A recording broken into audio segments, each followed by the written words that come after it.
Ladies and gentlemen, I'm Tessa Blackstone and I chair the board of the British Library. I'd like to welcome you all tonight. I do want to say just 2 or 3 things about the British Library. We are, of course, really a world library, not just a national library. We have more than 150 million items, and they relate to many, many different languages, many different faiths, many different literatures, and we see it as our job now to try to spread access to these extraordinary collections. So we have a huge digitization program, not as big as it should be, because if we could possibly get even a tiny proportion of those 150 million items digitized, many more people would be able to read them online all over the world. But we will go on struggling to do more of that. We are also friends of many of the 53 countries that are part of the Commonwealth in their national libraries. We work with them in a variety of different ways, including looking at things like endangered archives and helping with conservation and using our own knowledge and expertise and sharing it. I want to just say one other thing. Our next 2 exhibitions are both relevant to the Commonwealth. The first is an exhibition on James Cook and his voyages. It's a very big exhibition opening next week, and it will tell us, I think, a great deal about both how exploration took place in the 18th century and what he found when he got to the amazing countries that he eventually reached. The second exhibition is a smaller one, and it's about the Windrush generation, very much in the news at the moment. I'm afraid, in some ways, not very good news. But I hope as many of you as possible will be able to come to both those exhibitions and that you will enjoy them. We've got a fantastic panel tonight, and I'm delighted to welcome all 3 of them here. But I'm going to hand over now to Reeta Chakrabarti, who is a well-known BBC presenter, and she's going to chair the proceedings and introduce the panelists. Thank you.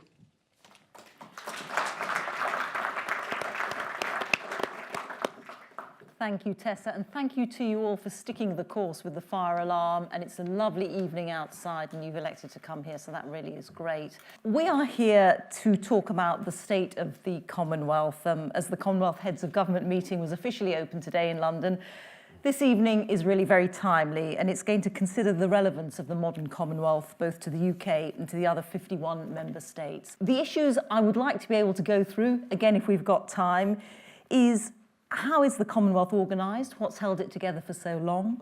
How successful has it been in escaping from the shadow of the British Empire? Has it succeeded in becoming its own organisation based on shared values rather than simply having a shared history? How important is the Queen's role as the head of the Commonwealth? And does the likely official announcement of Prince Charles as her eventual successor, what does that signify? And the Queen, of course, today has spoken of her desire to see him as succeeding her. We'll look at the last few years for the Commonwealth. They've been quite troubled ones. We'll ask whether it's realistic that it might be able to regroup and even have its fortunes reversed. And then we'll look at the Commonwealth in the context of Brexit. So it's quite a lot to get through. I hope we get through all of that. The panel, let me introduce them. To my left is Philip Murphy, who is the Director of the Institute of Commonwealth Studies and Professor of British and Commonwealth History at the University of London. His new book, which you'll have seen outside, please do buy, is The Empire's New Clothes, The Myth of the Commonwealth. You can see where he's coming from. And he's also co-editor of the Journal of Imperial and Commonwealth History. Helen Clark was the Prime Minister of New Zealand from 1999 to 2008. The country's 5th longest serving Prime Minister and the 2nd woman to hold that office. She was then Administrator of the United Nations Development Programme from 2009 to 2017. Paul Boateng is a former British High Commissioner to South Africa, a former MP, Cabinet Minister and civil rights lawyer. He's now a member of the House of Lords and a trustee of the Planet Earth Institute. We're not going to have opening speeches. We're just going to jump straight in. But I wonder if I could ask you all, just to start, if you could make the case for and against the modern-day Commonwealth. What purpose does it serve now? And does it serve a modern purpose in a sense, or is it really a relic of the British Empire? Helen, can I get you to start? Well, speaking as a Kiwi, and for a small country, isolated country geographically, which didn't have any significant diplomatic representation in Africa or the Caribbean when I was PM, and very little now. The Commonwealth was our window on sub-Saharan Africa, albeit Anglophone Africa, and also on the Caribbean. So there are many international meetings one goes to as a head of government, or your ministers go to.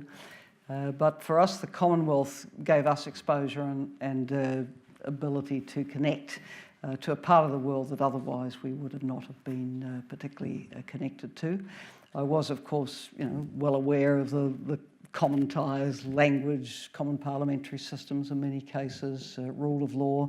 I sometimes wonder, to some extent, about the shared values, because the Harare Declaration, I think, is a very important declaration.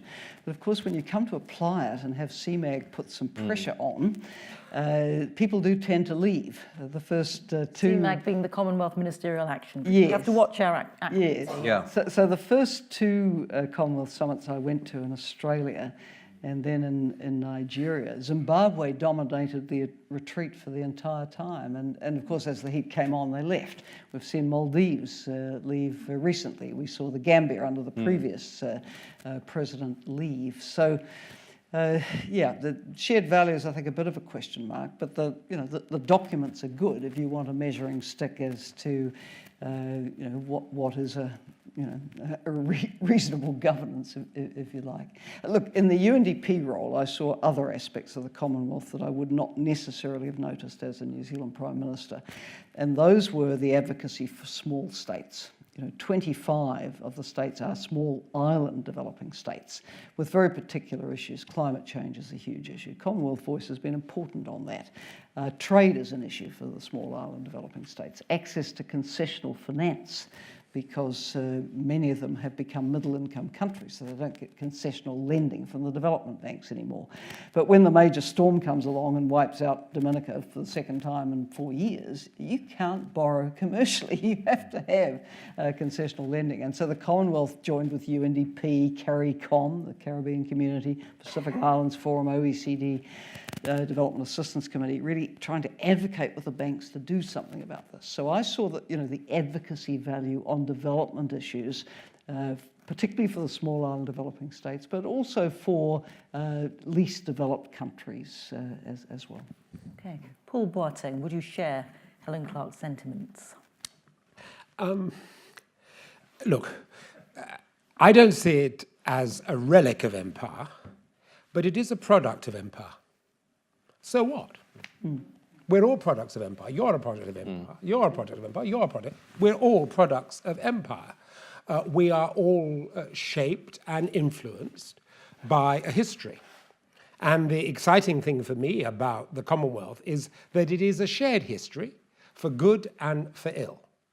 And I think the important thing is to learn the lessons of that and then to make of that something that is positive and forward-looking.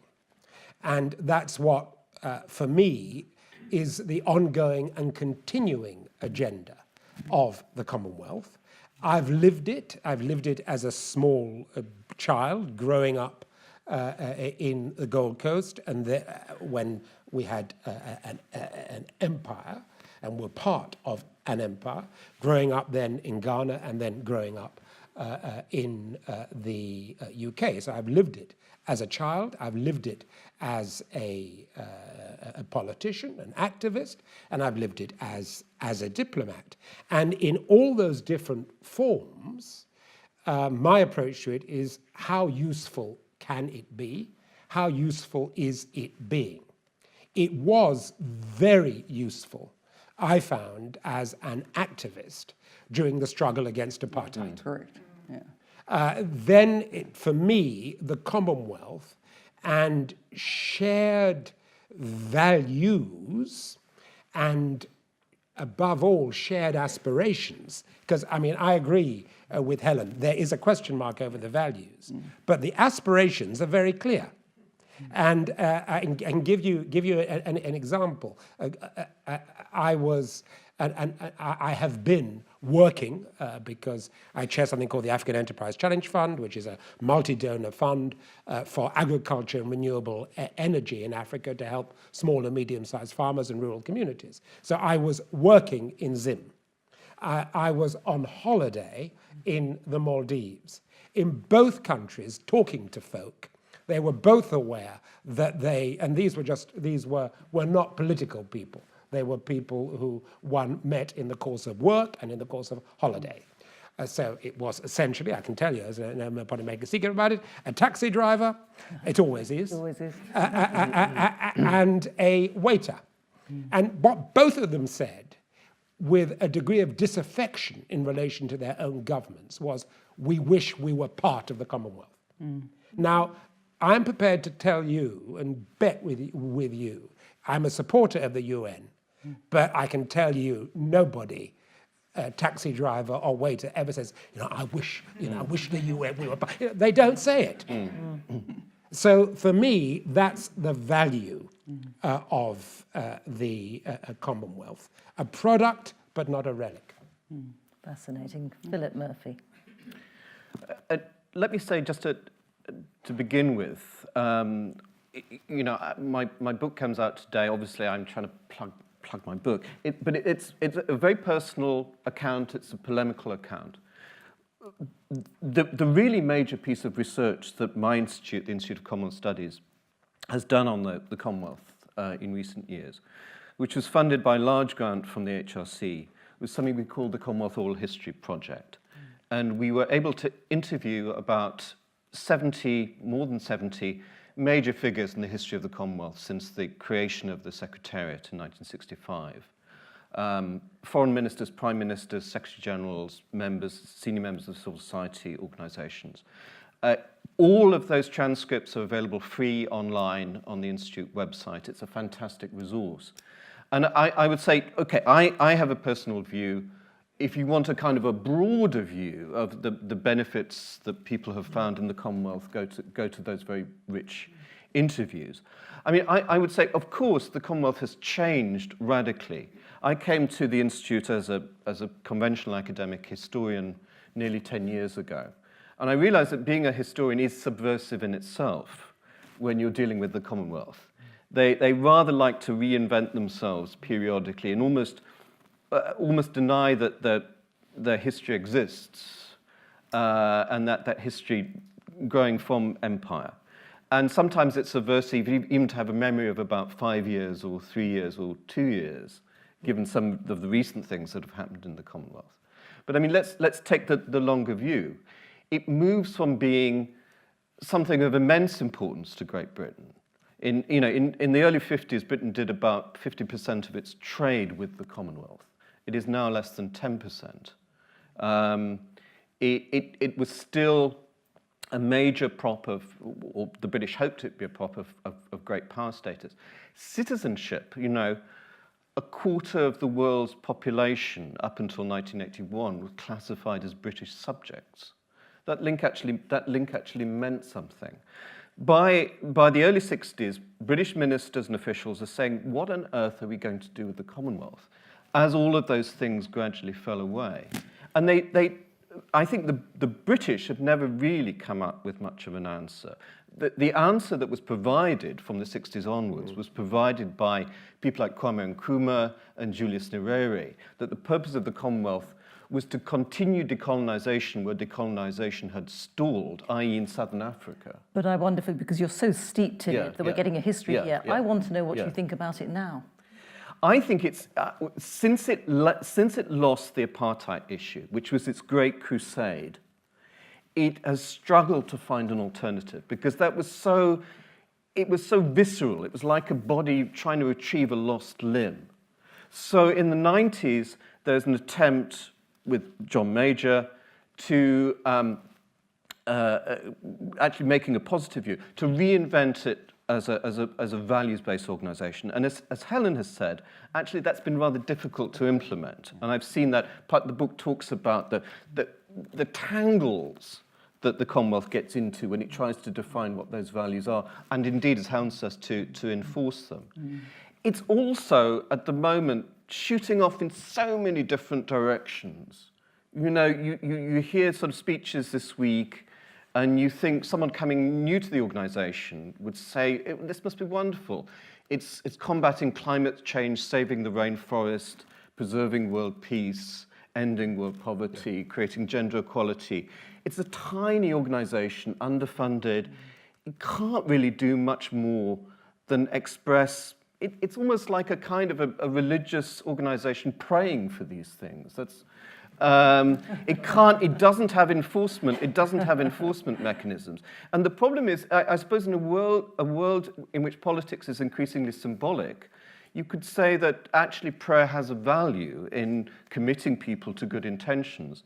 The problem is that even on a symbolic level, I witnessed this train crash of a process by which the CHOGM in 2013 was held in Sri Lanka under the chairmanship of office of President Rajapaksa. And, as I said recently, in terms of symbolism, that's like the Salvation Army appointing Oliver Reed as a goodwill ambassador. If you can't even maintain the sort of the symbolism, and so, I suppose the question that I ask in my book is why, when the Commonwealth seems to get a fairly effective weapon in its hands, does it so often seem to shoot itself in the foot? Yeah, I think that holding it in Sri Lanka was definitely a very bad mistake. I recall Sri Lanka put its hand up in 2007 at the Uganda CHOGM. They were lobbying then, and certainly, my voice on behalf of New Zealand was saying, no, this is not right, and it wasn't right in 2013 either. Yeah. It would be now, right? Yeah, it would be now. But you see, I don't think we should get hung up on that. I mean, what we have to do, it seems to me, is to ask ourselves, how do we, and is it worth focusing now? Focusing the Commonwealth now, and is it worth seeking to garner the resources to enable it to focus? And my answer to that is that it is worth it. And the reason why it's worth it, it seems to me, is because simply to be able to have a safe space where it's possible for the head of the Commonwealth or the family of the head of the Commonwealth to call together people from business, from academia, from politics in every continent in the world to examine the issue of rainforest, to examine the issue of biodiversity, and for people to be willing to come and not feel they're going to be put in the dock, which they would feel if they were invited by any other multilateral organization, and to come and to feel that they are not in a forum where actually, ultimately, it's a Security Council that does or does not determine what happens. That is of value if we choose to use it. Because all countries have equal weight. Exactly. And that is the most precious thing. In the UN, and Helen knows this better than most because she's made the most of the UN, but in the UN, its great weakness is that they don't actually. The UN at one level is it's the best that we've got, and I obviously support it. But you see its weakness, and you see its and you see the way in which it is debilitated and discredited by its institutional flaws. The Commonwealth actually doesn't suffer from that. And I think we've got to say something that actually needs to be said, because one of the reasons why it doesn't suffer from that is because it does have this ethos. And you may not like it, and you may say, oh, well, it's a myth. Nations and peoples live by myths. We do, and we better fess up to that fact. But it is not a mythical family. It is actually an actual family. And it is held together by a very real family. And that's why, you know,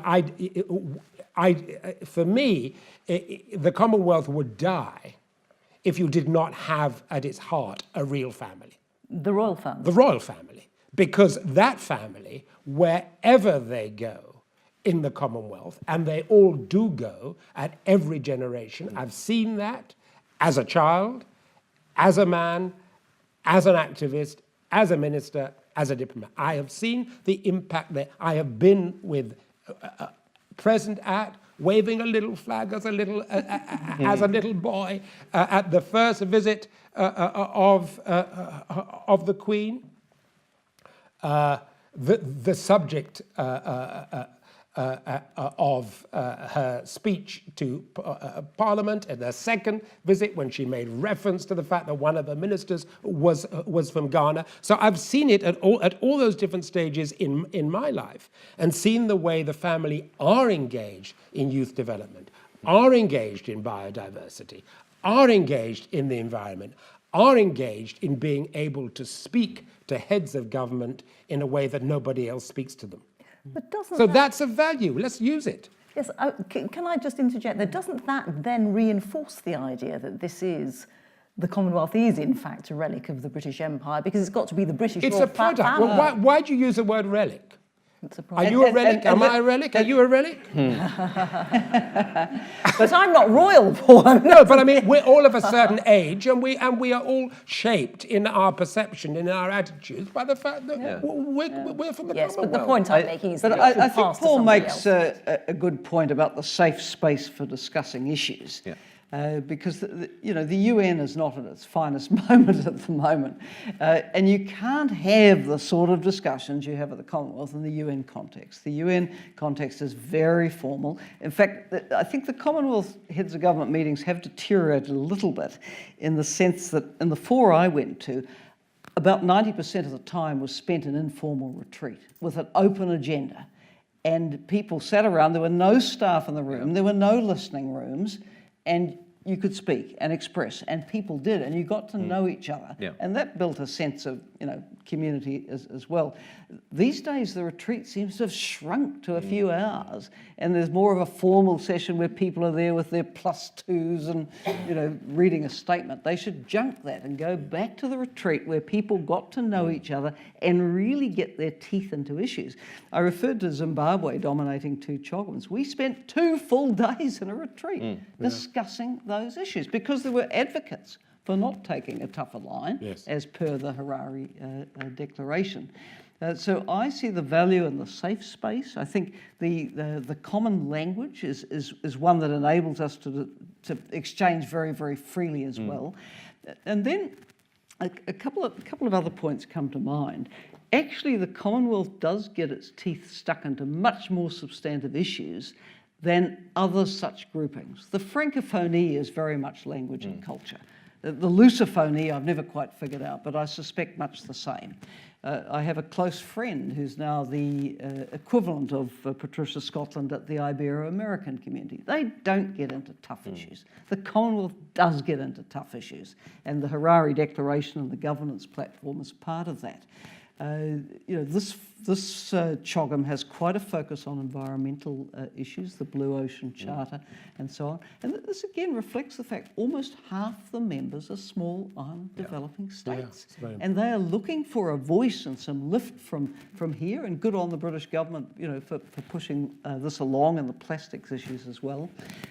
Also in terms of raising tough issues, I've been rather interested to see the way in which the UK as host has picked up the LGBTI issues and is very articulate on them as issues for the Commonwealth.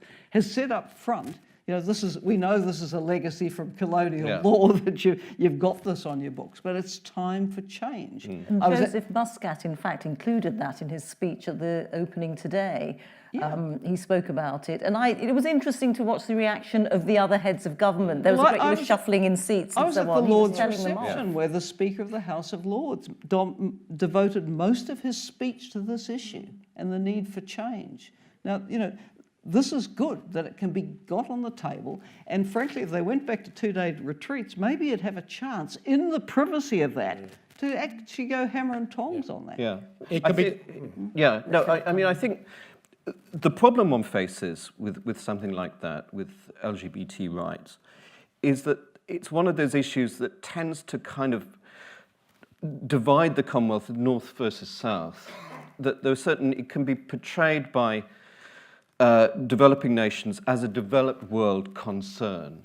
And a number of issues tend to do that, so that when London, for example, pushes democracy, human rights, there's a tendency on the part of some developing states to say, well, you can't have democracy on an empty stomach. The Commonwealth should be about development.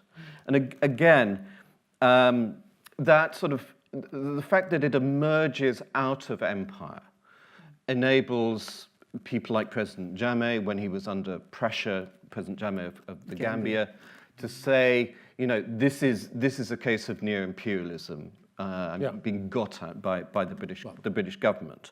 So, and I think that, you know, don't want to be a kind of history nerd, but there was a sort of. Paul is going to have to jump in a minute. All right, yeah. But Well, I was going to jump in. all right, Because it isn't entirely a north-south thing. South Africa I was just going to say has, that. Thank you you know, very That's much. right. has Yeah. good law. Thank And you. secondly, Yeah. India has done incredible Yeah. things on Yeah. transgender community, Yeah. transgender rights. Yeah. Look, I'm not a historian. Yeah. I love history, but Yeah, I'm not a yeah, historian. But I am an activist, Yeah. and I am a politician. Yeah. And I have to tell you that, you know, it's all about, for me, it's about utility. What's going to be useful? If I was gay living in Uganda, the fact that Uganda was a member of the Commonwealth would be very useful to me. Yeah. Because it enables me to have a focus for activism. Provided Yeah. it survived. Well, yeah, but I can tell you that they are, I can tell you as an AIDS activist, which I am still, that they are surviving and they are campaigning. And it helps them to know that this issue is raised in the way that it is. It helps them to know that South Africa is a model, as you rightly say. I mean, look, South Africa has a better constitution on these issues of gender and sexuality and equality than we do. Yeah. Let's be very frank about that. And people are able to campaign around those issues As constitutional as rights. constitutional rights. And that's hugely precious. But it's not just limited to South Africa, which in many ways comes from a particular special history. It's very interesting that within weeks of being elected, the president of Ghana, Nana Akufo-Addo, said that the Commonwealth was going, and Ghana were going to have to address this issue of lesbian, gay, and bisexual and transgender rights. He said it. Yeah. Nobody forced him to say it. Nobody threatened to cut off aid if he didn't say it, which is a very counterproductive approach, frankly. But he said it. He said it because he knew he was coming here. He knew this was an issue of importance to his citizens and an issue that Africa had to confront. The fact that it's now they are here, it's surfacing, is very, very powerful. And the one other thing I would say as a politician, I find it very helpful when I knock on doors, and I still do knock on doors, although I don't have a vote in general elections, I'm allowed to knock on doors. I find it very useful when someone opens the door who is from the Commonwealth, and I can tell them that they can register to vote. Call me old-fashioned, I'm about increasing my party's vote. And I take the view that in the main, people from the Commonwealth are more likely to vote for my party than they are for any other party. are. And there's a reason for that. Yes. So as a political activist, it's very important, and it has been very important, I have to tell you, as somebody who has had to fight in this country, as we continue to have to fight against racism and against discrimination, it's been very helpful to be able to say that black people, that ethnic minorities from the Commonwealth, have a vote from day one. Party Because that political forces- broadcast that- over. no, because that forces all the political parties, who at the end of the day want votes, to consider them. You know, I forgot to say right at the beginning that you will be able to ask questions. So do please hang on to those questions. As you can see, the discussion is roaring along, but you will be able to jump in. But I'm going to save them for a little bit later. I wonder if I can ask Philip Murphy whether, you speak about the Commonwealth as being relatively ineffectual. Just sum it up that way. Is that partly because of the way it's run, a lack of resources? Can you talk a little bit about the actual setup of the Commonwealth, Yeah. the Secretariat, the role of the Secretary General versus the chair in office, which is a little confusing? Do they have distinct roles? Yeah.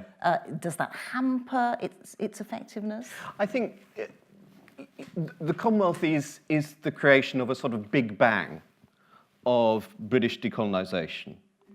And the forces shaping the Commonwealth are centrifugal. So the key principle tended to be in the past the complete autonomy of its member states. There was no kind of going backwards because this is its history. But that makes it very difficult for the Commonwealth actually to cooperate effectively. Going right back to the creation of the Secretariat, like so many things in the Commonwealth's institutional infrastructure, and this is, again, quite often forgotten, the Commonwealth Secretariat wasn't the creation of the British government. The British government were rather reluctant to have some organisation which might assume executive power. It was the suggestion, again, of people like Nkrumah. The aid body, the CFTC, which was created in 1971, again, was done rather against the wishes of the British government. So there has been a tendency on the part of, certainly the more powerful member states, to want to keep the Commonwealth fairly weak, organisationally. And it then gets into a vicious circle. That DFID will say to it, well, we're going to cut your budget because we don't really see you delivering the goods. But its budget is so small in any case, it's capable of achieving very little. So it's death by 100 cuts. I mean, going back to what Paul was talking about, the way that it can get round that is in two ways. Firstly, the Commonwealth is not actually afflicted by imperial nostalgia. It's afflicted by Sonny Ramphal nostalgia. There was a generation that will say when Sonny was in charge, from 1975 to 90, he would have done this. But there is a kind of degree of truth in that. It used to be a smart organisation, and you can see this in the interviews. It had a flexibility that the UN didn't have. If a problem came up, Arnold Smith or Sonny Ramphal would look in their address book, say, we've got an expert on mining rights, let's put it together with a developing state and see if we can help out on this issue. And perhaps now the Commonwealth has become too slow-moving, too hidebound by an agenda which is far too broad to be manageable. And you could say, if this doesn't sound awful, that's partly a result of it being too democratic. That there are lots of different civil society organisations that all want to get their issue on the agenda, so that it's pulled in many different directions at the same time. So the Commonwealth's high point with South Africa, how much of that was down to having a dynamic leader? no. Yeah, well, it was a big. It was a central issue, but again, people forget it was an issue that Britain found very uncomfortable. Of course. No, I don't forget it. Yeah. Because That's right. I was one of the people demonstrating. Yeah. Outside the banks and outside Number 10 and supporting not just Sonny, because I'm a great fan of Sonny, but I'm also a great fan of Chief Onyoko. Yeah. I mean, let's be very clear. And I'm also a great fan of Fraser and of the whole team of Commonwealth eminent persons, Annie Jaggi and others, the former Governor General of Barbados, a whole team of people from across the continents who went out and who were the focus of activism, civil society activism that was focused around the Commonwealth. But I agree with you, there's undoubtedly been a weakening of the Secretariat. That is undoubtedly the case, and that is partly the result of under-resourcing. And I think it's a great mistake myself to see for Britain to have got itself in a position in which the funding of the Commonwealth Secretariat was seen as a matter for DFID. Frankly, it's not a matter for DFID. It's a matter for the FCO, and if any, and I'm not even sure it's a matter for the FCO. I think it ought primarily to be a matter for the Treasury, and I think the Treasury ought to determine, in consultation with the FCO and DFID, who gets it. Now, you know, hands up on that. My own administration, and the one of which I was a part, must bear its share of responsibility for that. Claire never had much time for the Commonwealth, frankly. She is a friend, Claire Short, she's a friend of mine, she's a great person, but she didn't have much time for the Commonwealth, and she was deeply, deeply sceptical about any engagement with Zimbabwe at all, and we're still paying the price for that to this day. That's the reality.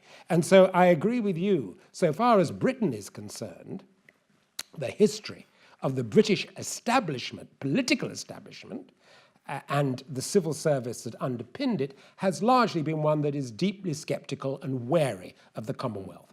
That is in marked contrast to the British people, the royal family, and from time to time, foreign secretaries of all parties who have tried to raise the Commonwealth standing within government and who have found resistance from the civil service as they did so.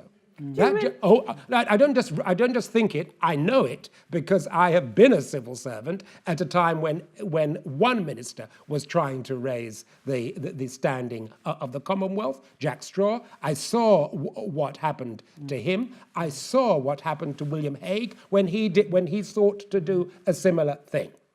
They were contained, as politicians can be contained, surprise, surprise, by the civil service, and with very damaging results. But it's not just linked to Britain.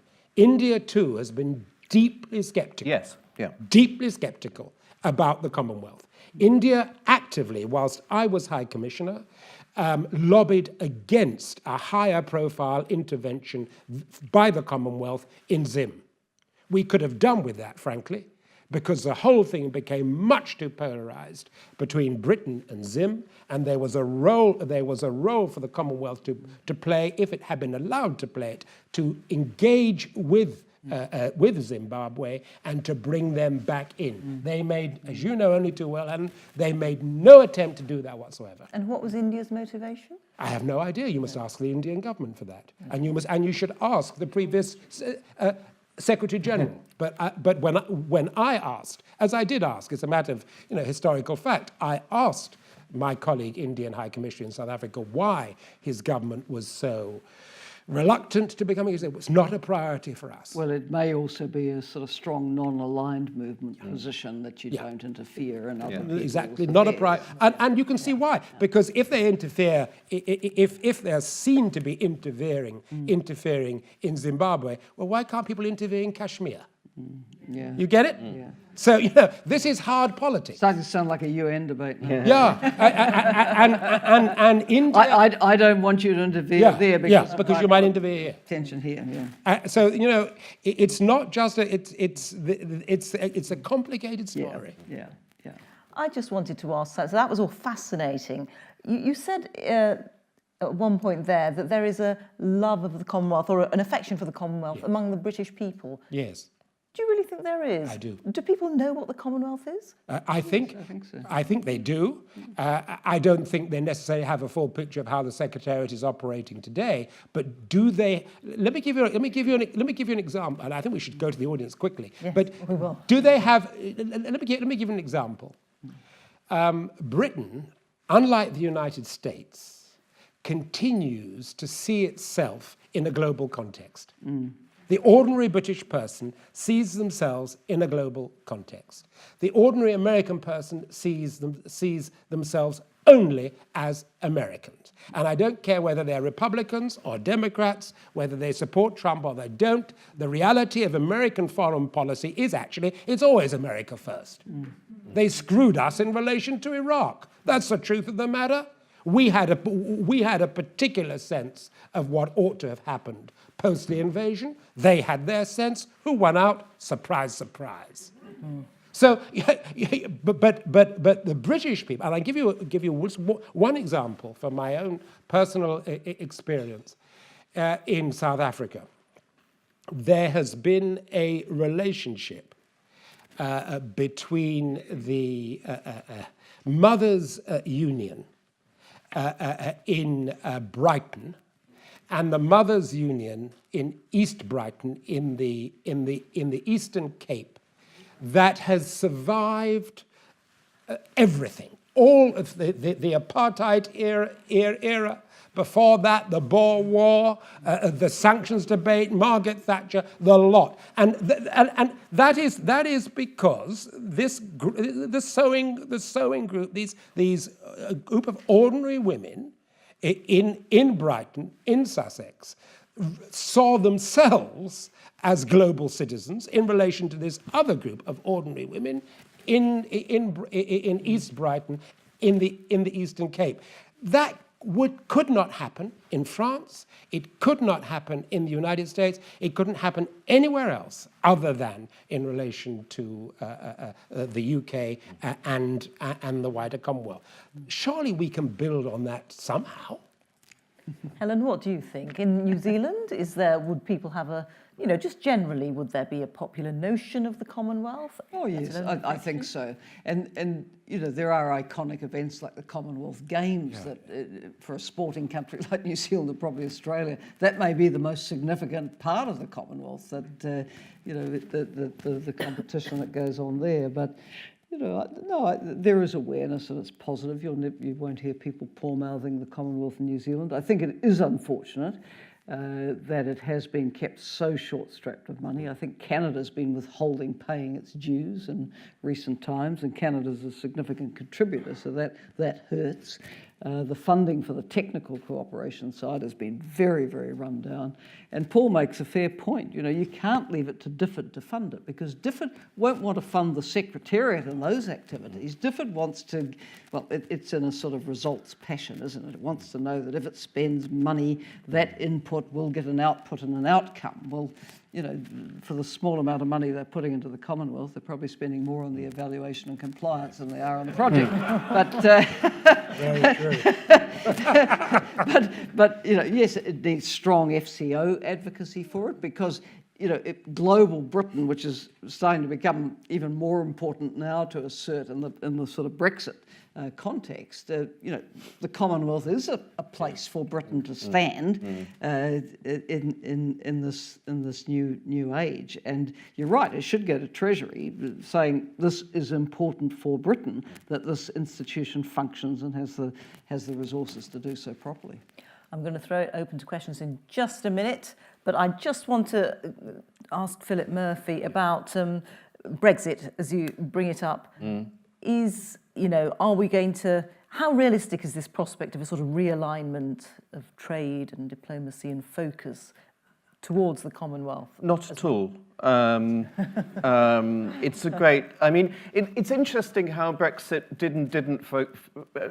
how the Commonwealth did or didn't feature in the Brexit debate. Actually, it features rather marginally, because the economic arguments don't stack up. There's no reason why one would increase trade with the Commonwealth by leaving the EU. Britain is still already has trading agreements with about 90% of non-EU Commonwealth states via the EU, which will all have to be renegotiated when they leave. And there was pretty close to being unanimity amongst Commonwealth countries, unusually, at the time of the referendum that Britain shouldn't leave the EU, partly because the value of that relationship, Commonwealth relationship to Britain, was partly because Britain was a member of some of those powerful international organisations like the EU. It was an ally to African states on issues like the EU's agricultural policy. ACP. But interesting, again, and it rather goes back to this question about how the Commonwealth is viewed. The Commonwealth has become a right-wing cause now, it seems. And to a generation of slightly older Commonwealth enthusiasts who remember the 60s, there was a hope that by being inside the Commonwealth would make Britain less insular, more accepting, would stop Britain from kind of closing itself off.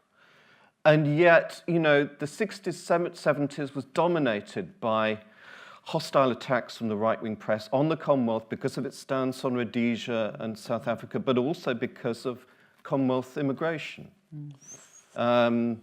It's only latterly that the Commonwealth, because that immigration has been, you know, was brutally halted, that the right-wing tabloid press has been able to take up the Commonwealth as a great cause, a great alternative to the EU.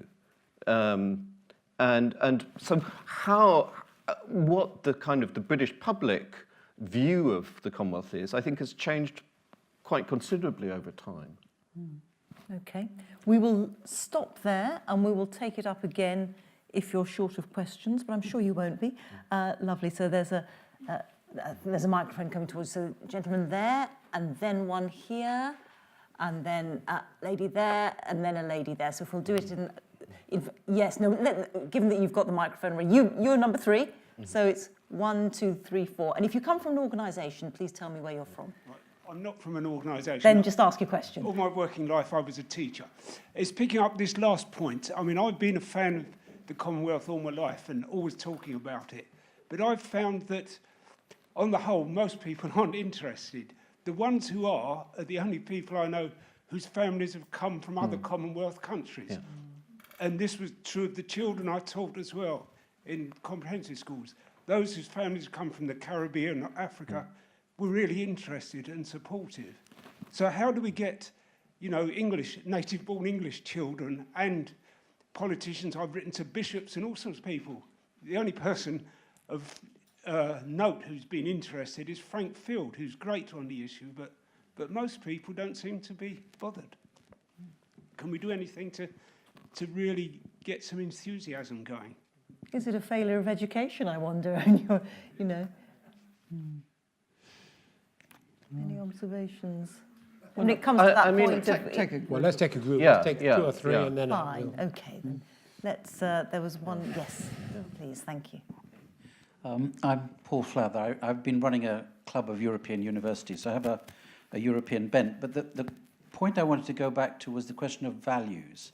It seems to me that the Commonwealth has something very special going for it, in that it is perhaps the only multilateral body that can expel a member. Yeah. And I really want to, I mean, you've mentioned it, but I want to reinforce the point, how special it is. It is true that many countries leave before they're expelled, but they don't like it, as I think Paul Boateng has expressed. There's kind of regret at the citizen level and at the government level. There's embarrassment.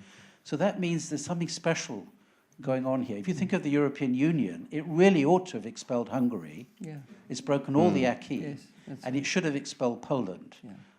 And there are others that are close to that area. So, you know, Fiji had to leave, Pakistan had to leave, the 3 that you mentioned, Gambia, Zimbabwe and Maldives. I think that's a very important point. It may not do enough on values, but there's something going on there that's important.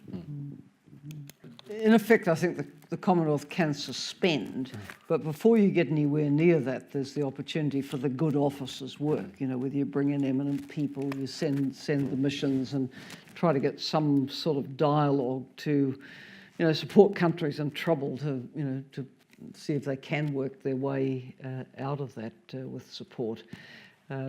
So yeah, I mean, the UN's never going to expel anyone. There's no power for that at all. You're right. It's only the Commonwealth that really based around the Harare Declaration, has the platform for at least some kind of measurement as to whether a member state is living up to the principles that were accepted as reasonable by the whole organisation. On values, I agree with Paul to this extent, that I think that one of the reasons that new countries want to join the Commonwealth is that it's almost a kite mark of respectability. Yeah. They're saying to the wider world, we have been allowed into an organisation which values democracy, human rights, and the rule of law. And that was why it was so disastrous for the Commonwealth to allow its heads of government meeting in 2013 to take part in Sri Lanka. When, you know, even leaving aside the terrible events of the Civil War, you know, it was a very repressive, you know, we were providing a platform at the Institute for journalists whose lives were under threat. And it was a terrible background, you know, in this attempt to sort of build an organisation around values. The values, of course, the values-based experiment is a product of the early 90s, the end of the Cold War, the end of history, when these, if you like, Western values of democracy, etc. Don't forget, Harare also mentions free markets. Now, that's been rather forgotten in the last 25 years as a sort of panacea for the Commonwealth. I wonder whether you would actually have such a kind of a trenchant attempt to create that sort of values-based organisation now. I think, you know, it's not to say it's a bad thing, and I agree with Paul, but if you are a values-based organisation, you have to avoid giving any ammunition to those who say that it's pure hypocrisy. Paul, I'll let you come in quickly because I saw you disagreeing, and I'll take more questions. No, I mean, I don't...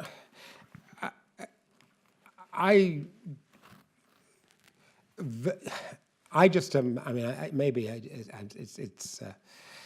I'm getting old, but I tend to see a value in having value-based aspirations. I mean, I'm afraid in this wicked world, I don't believe that the lion is going to lie down with the lamb because you say it's a good thing.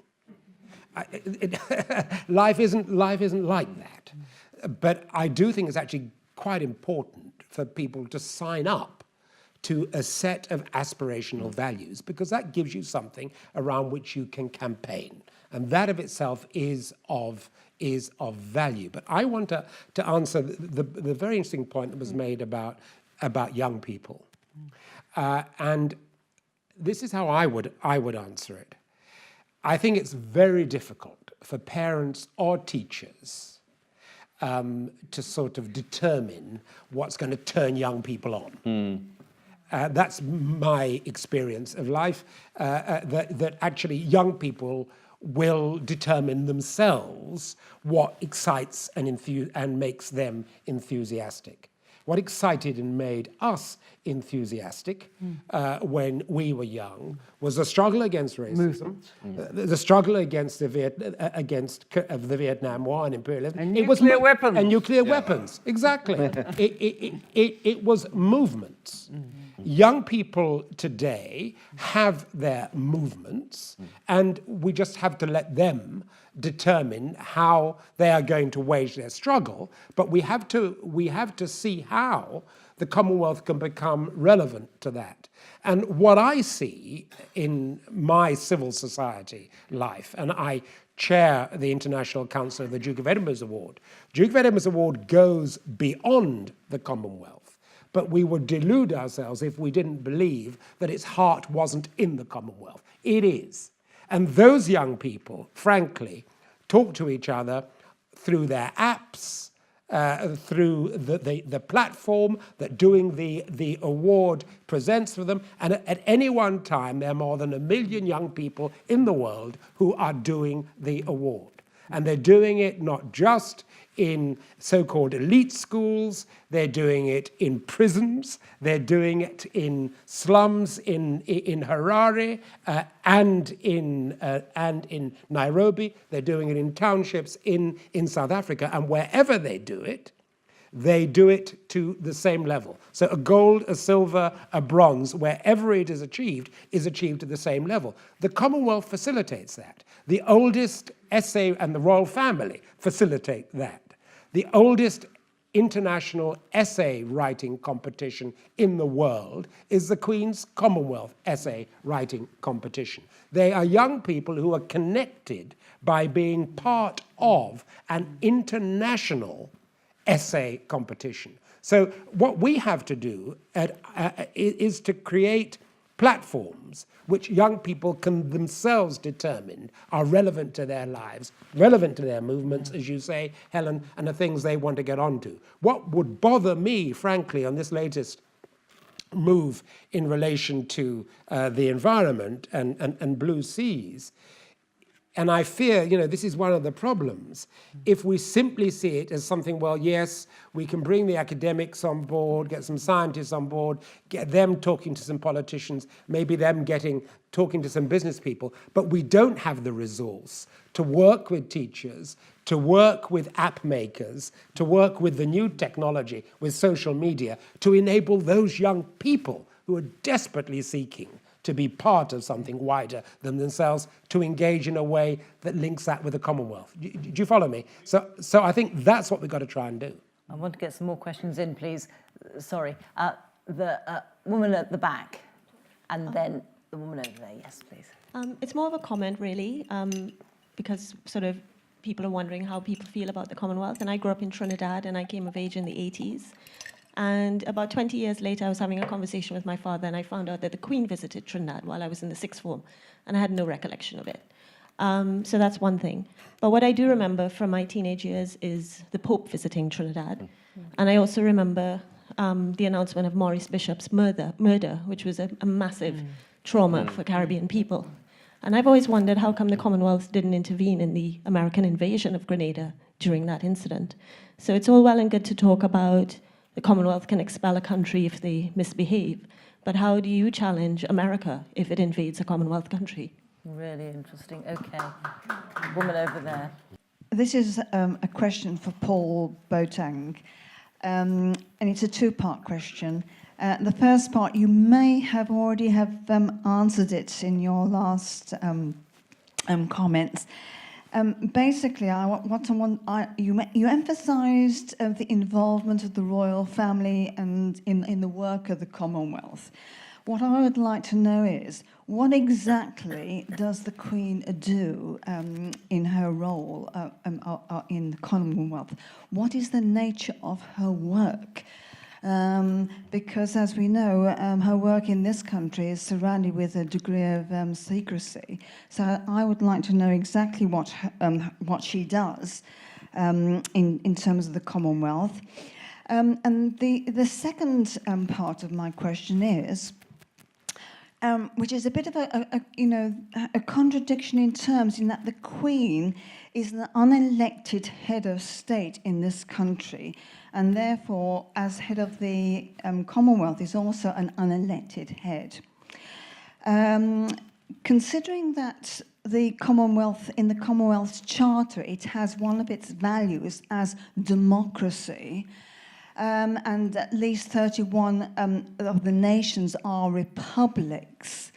How do you reconcile an unelected head of state with the values of democracy? And what, in fact, are the consequences of Prince Charles becoming head of the Commonwealth? I think that's clear enough the way that's coming from, and let me respond if I'm. All right then, yes. Look, it seems to me, and I'm just an observer, an occasional participant, but it seems to me that the Queen operates at a number of levels. At one level, she operates as a convener and as an enabler. And you see that being done in relation to, and just to give you two specific examples, in relation to the Royal Charities. So the Royal Charities that work specifically on issues that frankly otherwise wouldn't get much attention. And I give you two examples. Work around the blind and sight impairment, which is a major push of the Queen's Jubilee work in the Commonwealth.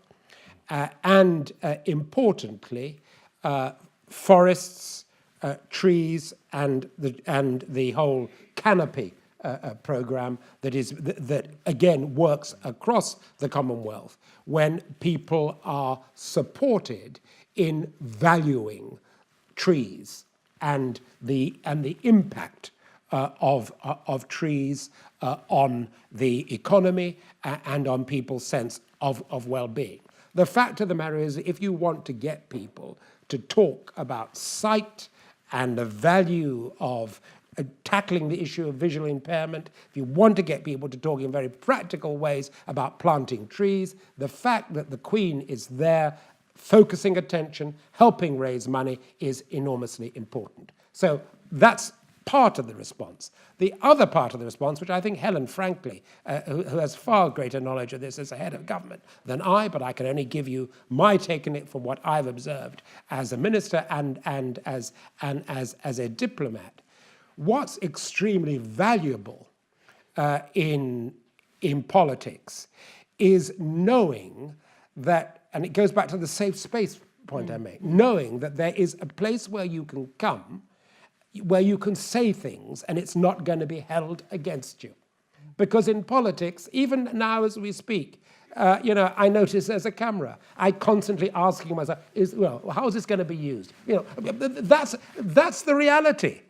So to know for these leaders, and I was with one of them just a couple of nights ago, for them to know that they're going to a place tonight, tomorrow, the day after, where they can just talk amongst their peers safely and without fear that somehow it's going to be used against them is hugely important. But what the Queen also does is to value her one-on-one relationships with those heads of state. I have been present in a country and am aware particularly closely of the history following two royal visits. The most significant of them was the visit of the Queen to Ghana at a very, very difficult stage in our history. And it made a difference that the Queen and Kwame Nkrumah danced together. That picture is still iconographic in Ghana, in our history, and in the history of the relationship between our two countries. That would not apply to anyone else. Paul, I'm keen to get more questions, but there is the point of the fact that she's unelected. Yeah, so what? She's the most popular public figure in the country. Okay. Yeah. Well, the Commonwealth elects a Secretary-General. There's a lot of argy-bargy about that. It also has a vote on who will be the host of the CHOGM, and that's always quite hotly contested. So, the issue is, do you want another level of election as well? I think the safe space is probably with leaving it where it is and having it passed to Charles. And I think Charles will be a different kind of head of the Commonwealth because he is known for taking up issues like sustainable development, which are very timely these days, and for many of the countries facing serious environmental challenges, climate change, desertification, biodiversity. Charles speaks to them on these issues. He does. So, I would let it be, and I say that as someone who is on the record as saying that New Zealand should become a republic. I doubt that it will in my lifetime, but I think even with that position, I see the value in having the symbolic head of the Commonwealth not being a contested thing that we fight over. Okay, Philip, briefly. I just want to go back to that question about Grenada, because it's a very interesting one. And of course, the reason the Commonwealth doesn't take a single view on the invasion, the American invasion, is that the Commonwealth is split. A number of Caribbean countries support the invasion. But it also relates to the second question, which is, and I'm quite sympathetic to this issue around this point about secrecy. One of the things we don't know, and probably won't know for many, many years, is what was happening in terms of the communication between the palace and the Governor-General of Grenada, I think Paul Scoon. And that sort of correspondence, you've got to remember, it's the relationship between the monarch and the Commonwealth is not just the headship. The Queen is sovereign of 16 different Commonwealth realms. She's in regular correspondence with the Governor-General in those countries. That correspondence is part of those countries' history. And yet, as the Australians have found recently, the campaign has been trying to get hold of correspondence between the palace and the Governor-General around the dismissal of Gough Whitlam in 1975. That correspondence is not forthcoming. This is part of our history. I think, at the very least, whether you agree or disagree with the role of the royal family, there should be greater openness about historical archives. Because they might lend some very interesting, some light on the Grenada issue and many other issues. Yeah, but you can't have government on the basis that there can be no communication between the head of government and the head of state that isn't immediately open to general. You can't do that. But after 30 years. Okay, let's move on because there are more questions, rather a lot more questions. So, gentleman there's been waiting very patiently, the lady here, and then, lady here, right. Good evening, Carl Hunton, Conservative Foreign and Commonwealth Council. I think the panel has been absolutely fantastic, as have you, ma'am, so thank you. I grew up in the Commonwealth, and an aspect of my understanding of England was formed from there, and I guess it's endured since. But when I started my business, exporting was as easy exporting to New Zealand or the West Coast, West Africa or India as it was selling in a domestic. I remember meeting the ambassador from an ASEAN country 2 weeks ago, and she said, when we look across ASEAN and we compare and contrast former British colonies with former French ones, there is a fundamental difference, where the French came and took everything and left us with nothing, and the British left with something and gave us everything. My question to the panel would be, if you were England, the United Kingdom, and you were an individual writing something equivalent to a CV, it seems to me overwhelming that within that CV you would include your membership of the Commonwealth. Okay. Lady down here, and then in the same row, third, just here.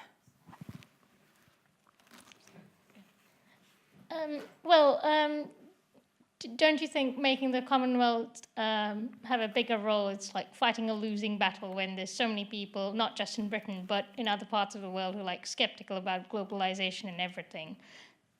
Or do you think making the Commonwealth stronger would make those people think better about globalization and liberalization and everything like that? Right, great, thank you. And a question here, yes. Hi, Dr. Victoria Tevelde, a Labour candidate in Waltham Forest. I could speak at great length about the benefits of the Commonwealth. As Philip Murphy well knows, I've written a book on it. Anyone who's interested, come and see me later. Obviously, the membership benefits are related to the size of your country, the type of the country, where the country is located. Obviously, for the ABC countries, Australia, Britain and Canada, the benefits are very different than if you're a tiny, small country in a small ocean somewhere. And I think it's important just to remember that all the countries that have ever left have sought to rejoin, and also there is a long queue of countries that would like to join. Baroness Scotland only recently said that she constantly has people knocking on the door who want to join. There are very real benefits. If you're kicked out or if you leave at some point, you will want to come back in. And I think the Commonwealth is a little bit a victim of its own success, because one of the major benefits is the quiet diplomacy. And of course, that doesn't hit the media. That's not in the newspapers. Problems and issues that you manage to iron out behind closed doors doesn't get reported. By definition, it hasn't turned into a problem yet. And I think that's one of its major strengths, and we've talked about it already, is that quiet diplomacy that goes on. And maybe just finally, just to point out that Commonwealth countries, that's what is a third of the planet in terms of population. Commonwealth countries, on the whole, do not go to war with each other. And I think that pocket of peace that we have in the Commonwealth benefits the whole planet. Okay. And I'll take this gentleman here, actually, because we are, oh gosh, yes, we are out of time. And then quick responses. My name is Majmadar. I'm a UK citizen, born and brought up in Commonwealth country, jewel of the crown, India. But unfortunately for me, it's not a question, but one or two comments about Paul Boateng, because he has grown up in Commonwealth country or ex-colonial country. I grew up the same thing. His experience has produced him to be a different person than I have become. To start off, when India was struggling to attain its independence, we got told again and again that you are not ready, you are not fit again. At that time already, a number of countries had attained some kind of self-government. And we couldn't understand how Canada, Australia, New Zealand got some self-governance where we didn't get it. We were told, or were led to believe, they were kith and kins, and we are not. That's how we received that thing. Second point, and I'm pointedly I'll ask you to make it brief, please, sir, very because we are briefly. running out. Thank you. What Paul Boateng has become apparently a royalist. I've been.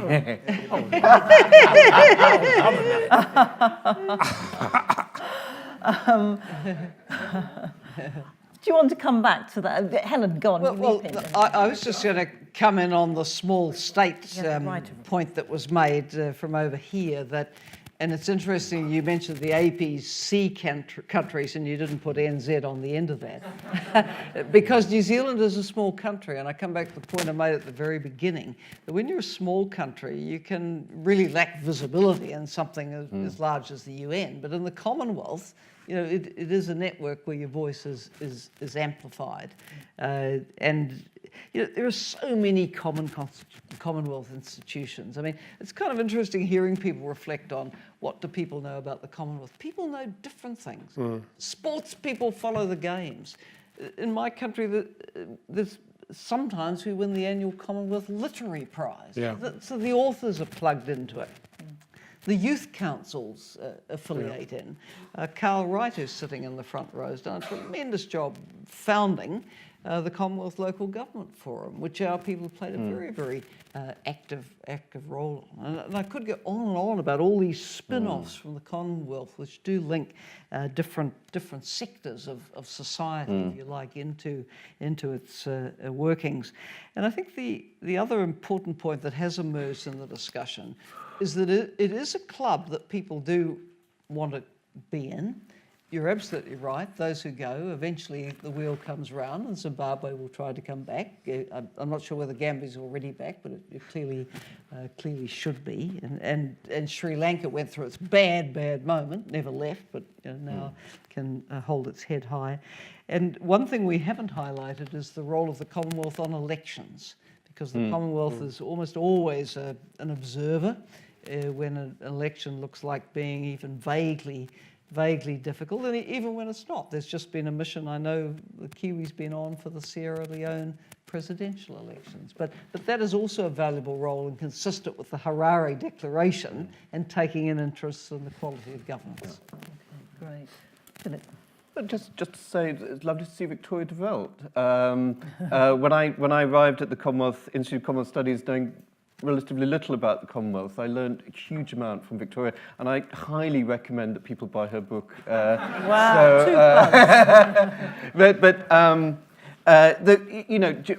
Victoria sort of spells out all the positives, and you mentioned quiet diplomacy, which was a term bandied around a lot by the previous Secretary General, and sometimes the diplomacy seemed to be so quiet that one wondered whether it was going on at all, and it became a little bit like the question of whether the light in the fridge goes out when you close the door or not. It was a sort of a great mystery. More seriously, there is a symbolic significance in the fact that 53 nations relate to each other not through ambassadors, but through high commissioners. This is, again, a suggestion that they are part of the family. And if international relations is about mood music, that is very positive mood music, whatever else goes on. But again, it's important that the symbolism isn't damaged by poor decisions, which attract a lot of attention. Very, very quickly, the young people, and it goes back to the very interesting question about what young people should be taught. I rather hoped when the Charter came out, because the Charter is a rather empty document, one could say, when it came out in 2013, signed in terribly bad faith by a lot of governments. But one thinks about Charter 77 in Europe, which was also signed in bad faith by Eastern European governments, but it was taken up at a popular level. And one would like the Commonwealth to be a subversive organisation, there to be sort of Commonwealth clubs around the Commonwealth, actually, confronting their governments, trying to hold them to account. I don't see this, but that would be a very positive outcome. Okay. Paul, we'll give you the last word. Look, I don't want to get hung up on this royal thing. But I am first and foremost a utilitarian. I believe the royal family serve a very useful and worthwhile purpose within the Commonwealth and within the United Kingdom. But hey, I'm a Privy Councillor, I'm a Lord. Is the Pope a Catholic?